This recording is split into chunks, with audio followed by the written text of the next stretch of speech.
All right, happy Tuesday. True story, you guys. My lawyer, Noah, who's like, kind of famous in his own right by now, he came to town this past weekend for a baby shower.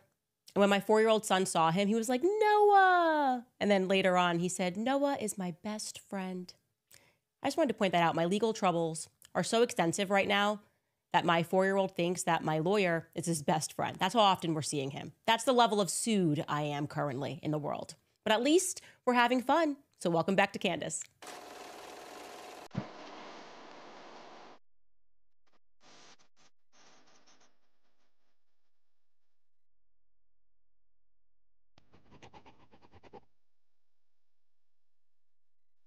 I got to start this episode by shouting out this person in the comments from yesterday's episode. You guys know I'm always creeping in the comments. I always want to know what you guys are thinking as we unpack all of this madness, but I really appreciated this comment. It reads, I'm a 41-year-old service plumber, and this is my guilty pleasure every day, watching the show. Shout out to all of the plumbers who watch this show. It does not need to be your guilty pleasure at all. My dad was a plumber, actually. I'm pretty handy. So I just wanted to say that comment made me very happy.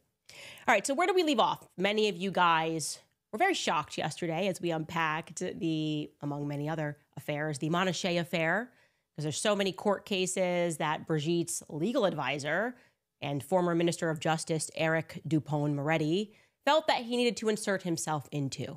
And seemingly, as he was inserting himself into these cases, it was never on behalf of the actual child victims of incest and rape, but rather their parents or the adults that were involved in those cases. And there's so much more. I got to tell you guys, there's so much more. I have been very honest and serious when I said to you guys, our Becoming Brigitte series barely scratched the surface. We left so much on the table because we didn't want to overwhelm viewers. It's just so sick and sadistic, and it's such a web. And I come back to this idea that the elites, who we should probably be just referring to as the depraved, are bored. I think they are bored with their power. Going back to that book, for those of you guys that are getting into our Epstein series, going back to that book that Donald Barr wrote, that fantasy book that was too much like real life, predicting the rise of Jeffrey Epstein, who he helped to rise. And yeah, going back to that book where he theorizes that these people, this colony, they're so corrupt, but they're bored with their power because they control everything. And you think about that in terms of our depraved elites, and the only thing that likely really excites them is the idea that they might get caught, right? They got to just get more and more extreme. They kind of have to flaunt it in our faces as if they're daring us to say anything, right? What are you going to do? The Olympics, like that? Yeah, we're doing this right in your face. What are you going to do? What can you do? We rule over you. And that's kind of the idea of installing Brigitte over France in general, because you didn't have to do that. You didn't have to install Brigitte over France with Emmanuel Macron. So many examples of that as I get into all of these stories.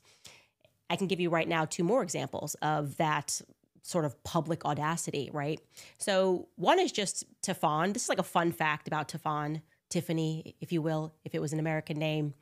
And remember, this is allegedly Brigitte's daughter. I'm showing you this family tree in case you're someone who's jumped onto this late. I know a lot of people are catching up to the series in Asia at the moment. But yeah, this is allegedly the real family tree. Brigitte Trogneau marries Andre Louis Ozier, and they have 3 children. People, they have 3 kids. They have 3 kids, right? And of the 3 children, Tiffany is the one that always speaks out and defends her quote-unquote mother. Now, would have been very easy, obviously, would have been for Brigitte to, at some point, just produce photos of her raising those 3 children. No, she can't do that, obviously. So instead, she just sues everyone who suggests that she didn't give birth or raise those 3 children. Whatever, it doesn't matter. Point is, regarding Tiffany, last year, she published a book, okay? And it's important to state that for a living, what Tiffany does is she is a lawyer. Now, do lawyers author books? Yes, sometimes. Those books tend to be nonfiction, right, in the category of nonfiction.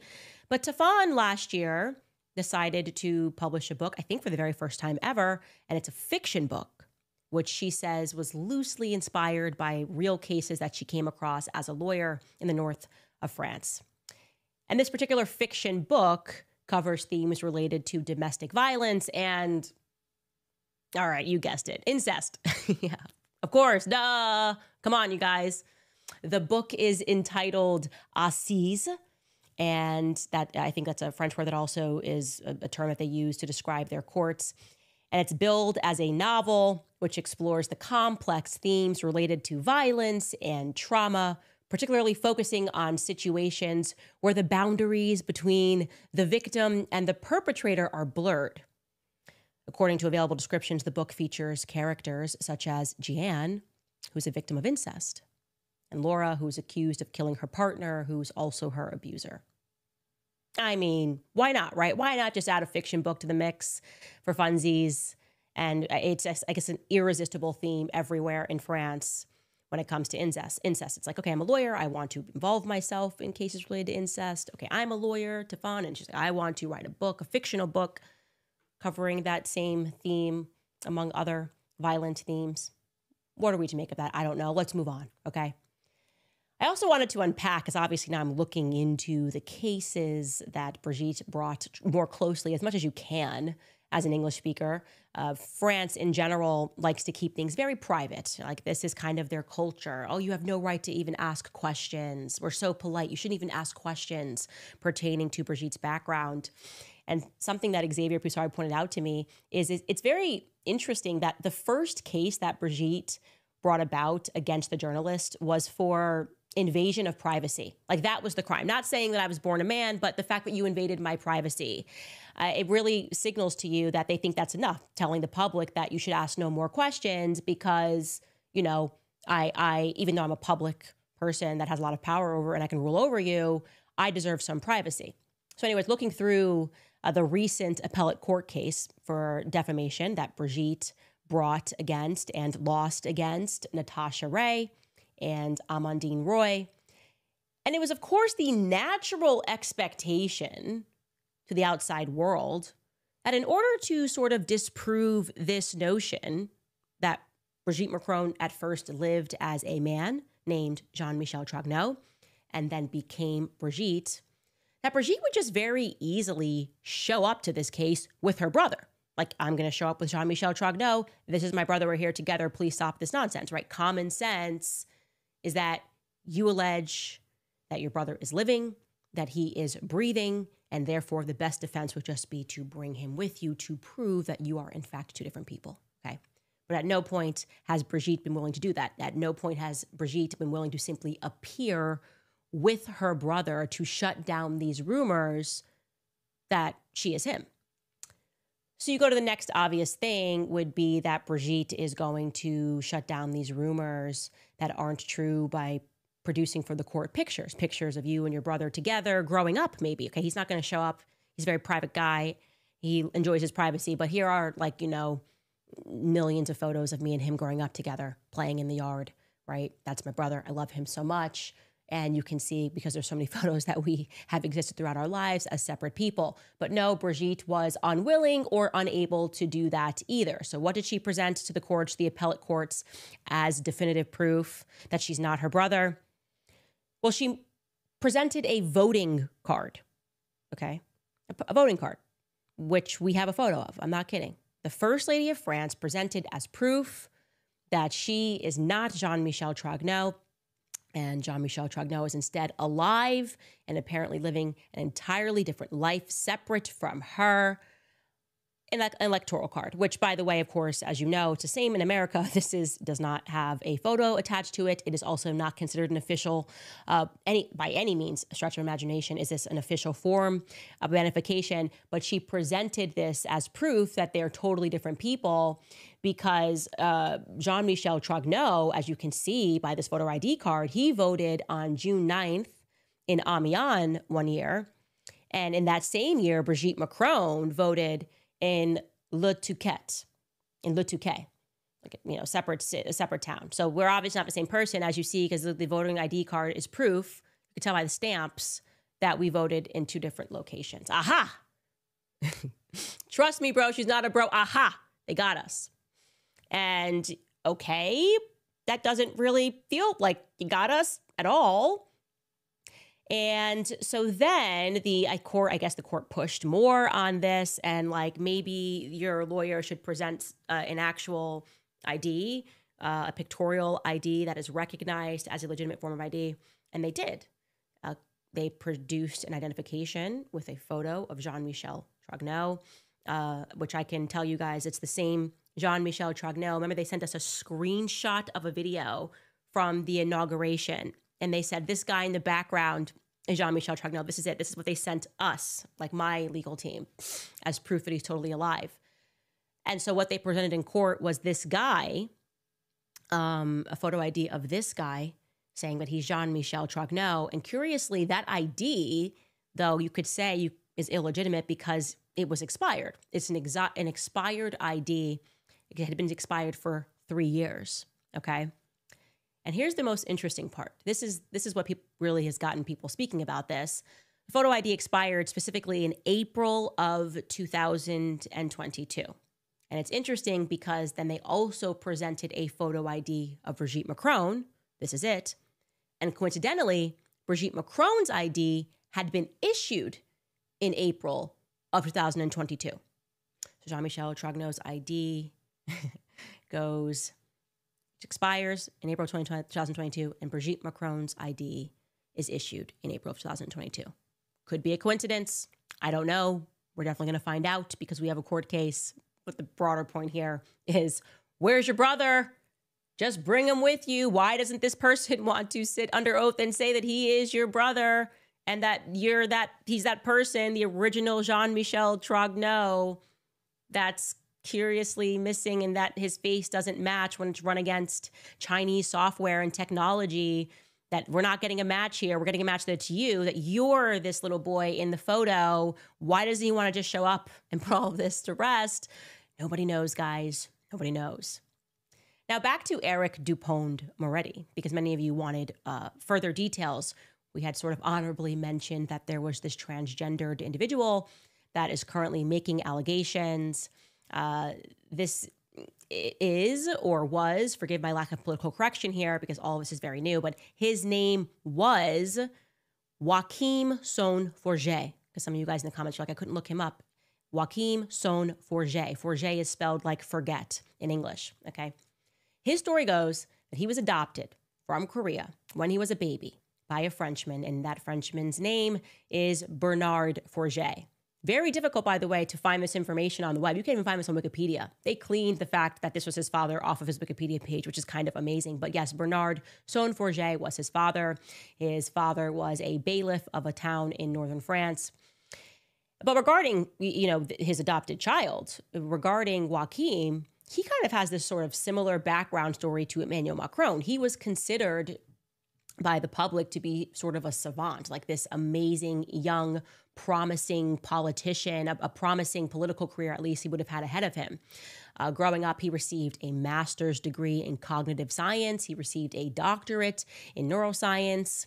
And then in 2017, still very young, he joined that early presidential campaign. Emmanuel Macron, when he ran, he established his own political party, which was called En Marche, right? And obviously we know they win. Macron then gets inaugurated in 2018. And Joachim Son-Forget decides, I'm going to run for a parliamentary seat, right? That's like their Congress. I'm going to run for parliament under Macron's new party. And he runs and he wins. And he wins in a very big way, by very big margins, by unseating a Republican. Then while he's in parliament, they sit him on the Foreign Affairs Committee. That's a big deal. He, in general, was just, like I said, seen as a very big deal. Like, this kid has got presidential potential. And in 2020, because he was making the rounds in the media, he announced on a talk show that he planned to run for president in 2022. And people loved that. And while he made that announcement, he said that he had the support of Alexander Benalla. Now, if you remember Alexander Benalla from an earlier episode, that's the Emmanuel Macron's, who he dressed up as he was the deputy secretary. I got to look that up real quickly. Anyways, he was in Emmanuel Macron's administration. First, he was a security guard. Then he was in Emmanuel Macron's administration. Then there was this huge Benalla affair because he was caught pretending to be a police officer while beating protesters, right? a little bit of a gangster in the orbit, very clearly, massive affair. So this kid is saying, yeah, I have the support of Alexander Manala. Joaquim is saying that. Then what we learn in the public is that his father, like I said, who's been conveniently cleansed from his social media, from his Wikipedia page, his father, Bernard Forget, was actually swept up earlier in a massive pedophilia scandal. Bernard Forget, while he was serving as a bailiff, was known for helping young people with social and academic difficulties, hence the reason maybe perhaps that he and his wife decided to adopt Joaquim from Korea. But it turns out that actually he was not helping those children, he was hurting them. He got sentenced initially to 10 years in prison for sexually assaulting several boys. And between the ages of 13 and 15 years old. Oh, well, 13 and 15, what is that, 14? Interesting age. And yeah, it's very difficult to find this story, but this is who his father is. Sentenced to prison, it says right there. And then he got 12 years on appeal. You know the story because it's so familiar. It happens all the time. I should just tell you right now who his lawyer was. His lawyer was, of course, Mr. Eric Dupond-Moretti. Because I guess nobody else is available or whatever for these sorts of cases. Of course, and he enters in representing Mr. Son Forget. Now, much has changed for Joaquim. Now he goes by Eva, and he decided to become Eva, said that he was suffering from gender dysphoria. You might imagine a lot could impact your psyche when you're being raised by an adoptive father who is committing sex crimes. I'm sure that would impact your psyche in a variety of ways. There are people in France, like I said, believe that he kind of had this similar Emmanuel Macron upbringing, this young Korean boy who was being intentionally groomed for a position of power. But now he's standing up to that entire ecosystem of power that once propelled him. And he is specifically calling out Eric Dupond-Moretti, as well as Eric Dupond-Moretti's former partner, legal partner at his firm. That guy's name is Antoine Weil. Antoine Weil, again, once the partner of Eric Dupond-Moretti, is currently facing charges of sexual harassment. He has been disbarred as an attorney. There are also allegations against Dupond-Moretti. And so Joaquim, now who goes by Eva, posted this onto Facebook regarding Antoine Weil and Eric Dupond-Moretti and what he believes they did to help. He's claiming that they did not help victims of pedophilia, instead helped the other people. He wrote this, and again, I am interpreting this from French, so we can show that post that he posted on Facebook that was in French, and here is the loose interpretation of that. He writes in part, Antoine Weil, Eric Dupond-Moretti's partner, was, along with Eric, the lead lawyer for Bernard Forget, my horrible adoptive father. None of the victims of pedophilia were helped by them. He's referring to Antoine Weil, was also a lawyer for Air Cocaine. That's another massive scandal, which implicated Aymeric Chauprade and the Afflelou family. He continues, these people, and especially Mr. Chauprade, linked to activists from the National Front, came to destroy my family and my reputation, and I suspect several murder attempts were covered up by recipients of funds from the Moon sect linked to the UDC. I believe I have the missing evidence from Outreau and the facts involving Mr. Bayrou. He then goes on and writes, the now deceased Marielle de Sarney, Mr. Sarkozy, and his close friends, Emmanuel Macron and his family, a few well-known Dijon socialists, have allowed me to survive and serve until now. I curse these people who lived for so long in the north and east of France under false identities, supposedly protecting their status or that of their parents or grandparents following the never-ending trials of 1939 through 1945. The people whose false identities will be revealed have nothing to fear if they acted for the common good. I will file my application for admission to the bar shortly so that I can plead my case and those of the other innocent children. I apologize for the harm caused by the necessary protection for my comrades and girlfriends or their parents, often civil servants and career military personnel. Thank you. So he's saying a lot there. He's talking about a lot of political scandals that have happened recently in France. It all seems to be bubbling towards the surface, and he's calling out these people. What I found to be really interesting about that post is his, first and foremost allegations that they're operating under false identities, and that their claim is that they're protecting their families, dating back to things that took place between 1939 and 1945. That's a very specific timeline. It makes me think about the Epstein case and us going into who the Maxwells were, and my suspicion that a lot of these people laundered their names. As I've said, they've laundered their names following World War II. I don't think because they were the good guys. I don't think because they were doing the right thing. I think because they were in power and have maintained a lot of their power. And so it's very interesting that he's making this allegation, and he's saying that a lot of stuff has been happening in the north of France. And like I said, it all seems to be bubbling to the surface. It's just fascinating. There are just so many players that are involved. And I think this is why there is mass panic, because the entire world is paying attention to what's happening in France. The entire world is paying attention to what's happening with Epstein.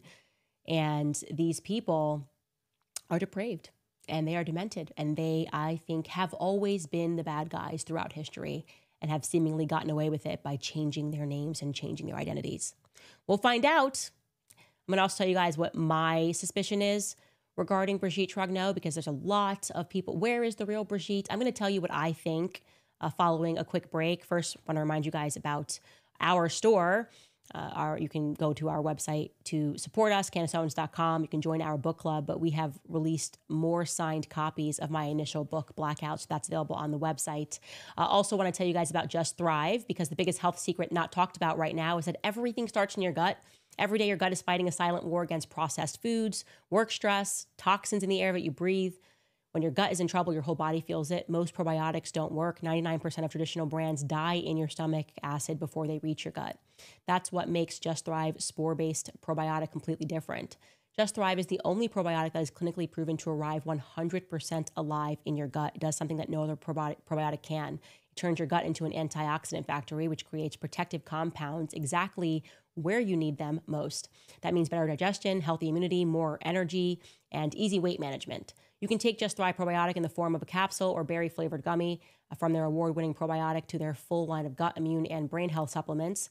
Just Thrive has been fighting to make Americans healthy again with science-backed solutions that you can trust. To join the gut health revolution and take control of your health today, just visit justthrivehealth.com, and you'll save 20% if you use promo code Candace at checkout. You'll see the difference yourself, or you'll get a full product refund, no questions asked. Again, take control today with Just Thrive. That's justthrivehealth.com with promo code Candace today.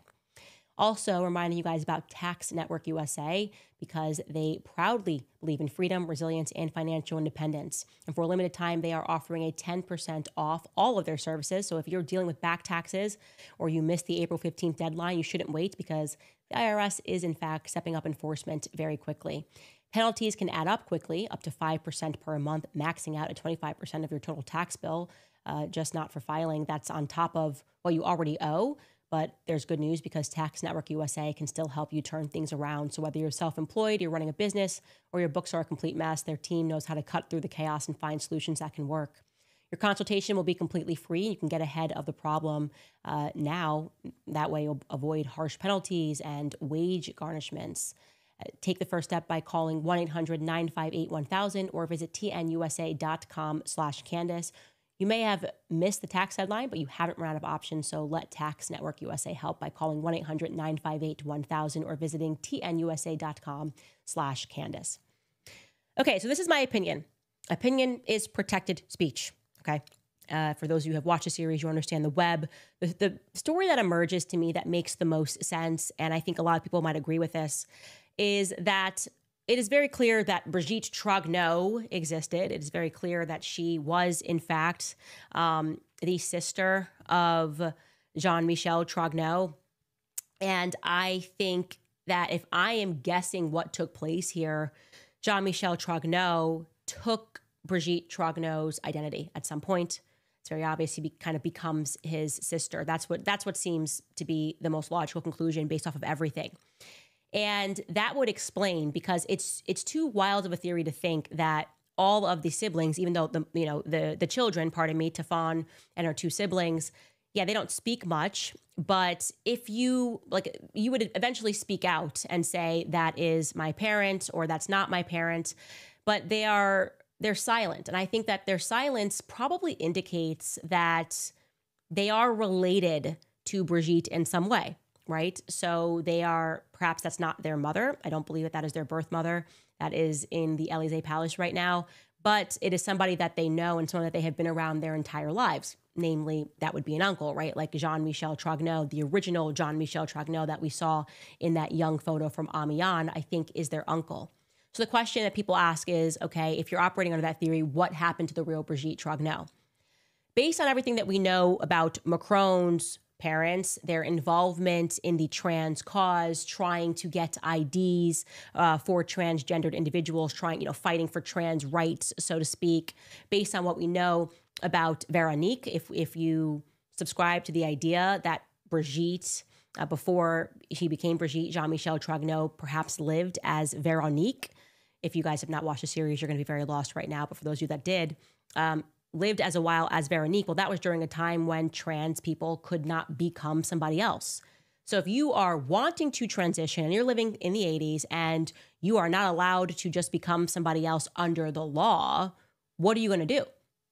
You need to have somebody who is dead or dying. You have to kind of become part of a network of people that are willing to give IDs, right? That are willing to give you IDs. This kind of Mimi Marchand, she was fashioning IDs, getting IDs. I mean, those stuff that she's being accused of is forgery and things of that nature. And so if we are to believe that, I do believe that Brigitte Trogneux, the real Brigitte Trogneux existed, it's plausible that Brigitte Trogneux got sick, that the real Brigitte Trogneux got sick and perhaps had a dying wish to help her brother, Jean-Michel Trogneux, who was living perhaps as Veronique, right? And knowing that, okay, well, he's never going to be allowed to live his life authentically. He's always going to be always going to be hiding and doing these sorts of things because this is just not a time where people are recognizing this transgendered identity. Well, what if she gifted her brother her identity? Here, this is not a thing yet. You can just become me. Okay, that's, again, we're surmising. There's no evidence that Brigitte Trogneux died. There's no evidence of that. I'm just saying that when I put all the pieces together and I look at all of the cast of characters and I think of the reason why Tafan would be the only person to speak out in the family about this stuff, well, Tafan's the youngest. Tafan would have the least memory. If this theory is correct or holds any weight, Tafan would not remember her birth mother as much as the other children were. They're a lot older than her, old enough to have real memories of their mother. And so they would be uncomfortable, perhaps publicly representing that this is my mother. They would be comfortable being around this person if all you've known is that this is your uncle. And maybe obviously at that time when your mother did this, there was no idea that person was going to become the first lady of France and then complicate matters even further. But that's what it feels like to me. It feels like to me that Brigitte Trogneux did her brother, the real Brigitte Trogneux, did her brother a favor and allowed him to become her. Again, that's my theory. While we're allowed to think, that is what I would posit. Be interested to hear what you guys think about that. Anyway, shifting gears here, what's been going around a lot right now is Zionists, these ultra-Zionists who have been so masked down in their evil, recognizing that they have lost the quote-unquote PR war. Not that this is a PR war.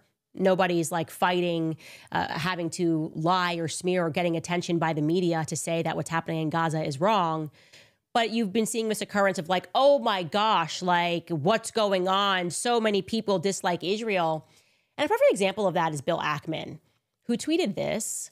He tweeted, "True, the PR war is as important a war as the war on the ground. A media or social media lie that is not immediately rebutted with the facts becomes the truth, regardless of its falsity. Israel has repeatedly failed to tell its side of the story, and this has caused serious harm to Israel and Jews around the world. Netanyahu, you need to fix this now." Now, to be clear, he's replying to, I'm assuming he's replying in the context of something that may have been false that was published about Israel. But him trying to connect this to a broader point that, oh, this is why we're losing because we've got to debunk lies more quickly. No, that's not why you're losing. You're losing because you're up against the truth, okay? The problem that Zionists are having, the broader issue that you guys are having, is that you are defending evil. You are behaving like psychopaths, and it's caught up. Like, you're going around demanding people lose their jobs. You are pretending that people are not starving in Gaza. You are outright mocking at points, Zionists like Randy Fine in Congress, images of children that are starving, saying that they deserve that. And you can only behave like a sadistic, psychopathic, murderous individual for so long before the world takes notice. I think, again, this is just the way I'm reading the situation, but I think the world has taken notice that there's something fundamentally wrong with Zionism because it requires so many lies, so much hideous reinterpretation. The media that you guys have, you've had the support of the Western media, certainly in America. It's like a Zionist enterprise, writing all of these articles, ignoring the deaths, ignoring what's happening in Gaza until this very point where it's gotten so bad they can't ignore it anymore. And you go, I don't understand why people don't like Israel. I don't understand why people are hating Israel. This is why. You guys have gone full mask down for the last 2 years. And it takes a special kind of sadistic, murderous mind to continually defend this and go, but what about October 7th? You're behaving like psychopaths, truly like psychopaths. You're just not aware of yourself. And it's just not normal.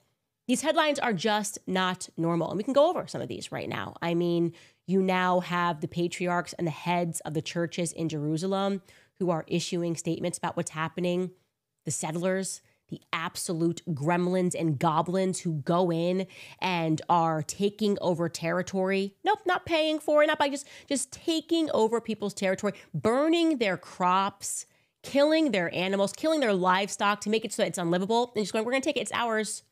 Gremlins, goblins, literally, that's what you are. When you see these people, they are just the most despicable, debased individuals you could ever imagine. And to do this under the context of Holy Land, like we are chosen by whom? Satan? That's the only thing that makes sense. You have to be chosen by Satan to be doing what you're doing. And then to look at us and go, we're the victims. We're the victim. Didn't you see what happened October 7th when, conveniently Netanyahu ignored everything that was happening at the border as if he knew it was going to happen? And yeah, conveniently we killed a lot of our own people, but then we just went to the press and said, oh my gosh, look what happened to us. It's just like the Holocaust. And then we just committed a Holocaust. Yeah. More headlines. Baby dies following a cesarean delivery after a mother is killed in an Israeli airstrike. Yes, it's about a newborn baby who died. They tried to rescue his baby via cesarean, and now that baby has died. And you guys look at us and you go, why aren't you supporting Israel? I would literally rather saw off my own foot than support Israel ever again, by the way. Never supporting that demonic nation ever again. That's I'm so off that train. It's crazy. I've learned way too much. And you guys really have done the best PR. I'm glad that you guys exist. I'm glad that you're chasing down college protesters, that you're trying to pass speech laws, that you have people like Randy Fine who are laughing at death and starvation because you ran the most effective PR campaign that you could have run for what that nation is. You won, I would say.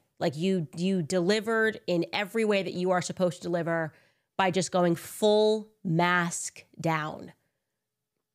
You often hear this word inhumane, right? They don't dehumanize. You dehumanized yourself. You proved that you have to not be a human to look at what is going on in Gaza and to try to spin it as a necessary response to October 7th. That takes somebody that is something other than human to keep doing that. And that's what you've done, and that's what you're being, and I will never be able to unsee that like the rest of the world. That's why I say it's incumbent upon us now. These are our kids that are growing up. You may have been able to do it with Robert Maxwell's textbooks, raise generation people to think like I did, like, oh my gosh, like we have to make sure that a Holocaust never happens. We have to support Israel. Nope. Now we are reading the books. We're learning about how you've executed this. You've blindfolded the entire world to what you are. And what I think you might be is possessed by a real demon. I'm Catholic. I believe in demons. And Netanyahu is very clearly a demon. And any person that supports him, like you are a part of a like totally demonic enterprise. And we're never going to be able to unsee that, okay? Another headline for you. A worst case scenario of famine is unfolding in Gaza. Yeah, we're aware. We've been aware of that for a long time. You tried to ignore that. Oh, it didn't happen. No, Hamas is stealing. Hamas, ISIS, all of these people are just so conveniently, these terror groups are so convenient in helping Israel expand its borders. We know that now. We're aware of these operations that you're running and constantly blaming it on Muslims, radical Muslims, that you're funding always, right? You just always happen to be funding, Israel happens to be funding these groups. We're aware of what you're doing in Armenia. You're killing Christians. You've always been killing Christians. And you've always been pointing the finger at Muslims. So everyone's awake to that now. So you got a little bit more than a PR problem, Bill Ackman, okay? You have the PR solution, which is that you won. We know what you are. We see what you are. So what are you going to do now? Kill us all? That's kind of the broader question that I think you guys are going to have to ask yourselves. Pass more speech laws in America? Pull the Brigitte, start suing people? Demand that they're fired? The last thing is like, well, we control the courts. So we're just going to make all of you guys suffer. And we're just going to bankrupt you all. Yeah, we'll see about that. But I wanted to help you put two and two together of what's going on. And it's that you are what's going on. We can see you and we can see your behavior. And that is the leading cause for the sentiment, the worldwide sentiment that is against Israel at this moment. Special shout out, by the way, to all the Jewish people.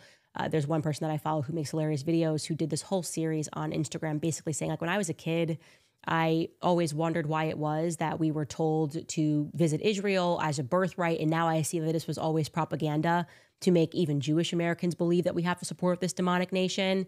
And yeah, that you should have recognized that when the ADL, Jonathan Greenblatt from the ADL, was caught on a hot mic saying that. Like, we got to do what we did. We're losing a generation. We've got to do something like we did with birthright. Yeah, that was a propaganda for Jewish Americans to tether you to an identity so that you couldn't see that you have nothing to do with this utterly demonic nation that's in the Middle East that no one should support. No person outside of Satan. Like, if you're Satan, sure, I think you should probably support them. But if you're not Satan, you probably shouldn't. So that's all I want to say about that before I get into some of your comments. First, very quickly, I want to remind you about American financing because costs are still rising on everything: gas, groceries, home repairs. If you're a homeowner, you've probably thought, should I call American financing to refinance and pay off this credit card debt? Then you maybe second guess yourself because of that low mortgage rate that you're enjoying. Well, that low rate, it's not saving you if you're drowning in credit card interest of 25% or more. That's the math that you have to face. It's costing you thousands. And the truth is that if you're only making minimum payments, then that debt is going to follow you around for years. So that's why people are calling American financing, because they're saving customers an average of $800 a month by using their equity to finally break free from credit card debt. You owe it to your family to see what's possible. There's no upfront fees. There's no pressure. It costs you nothing to find out what you could be saving every month. And if you start today, you may be able to delay 2 mortgage payments. So don't wait any longer. Call American Financing today at 800-795-1210. Again, that's 800-795-1210. Or visit americanfinancing.net/Owens. Again, that's americanfinancing.net/Owens. All right, you guys, what are you thinking in the comment section today? Let's see who we have. Not Always Sunny, thank you so much for that contribution.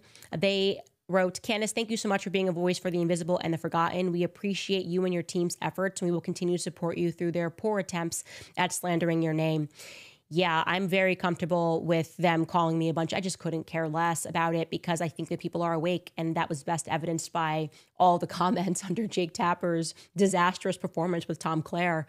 It was so ridiculous. She's deranged. She's deranged. What evidence do you have? Oh, we don't have any evidence, actually, that Brigitte was not Jean-Michel Trogneau. That's essentially what Tom Clare said.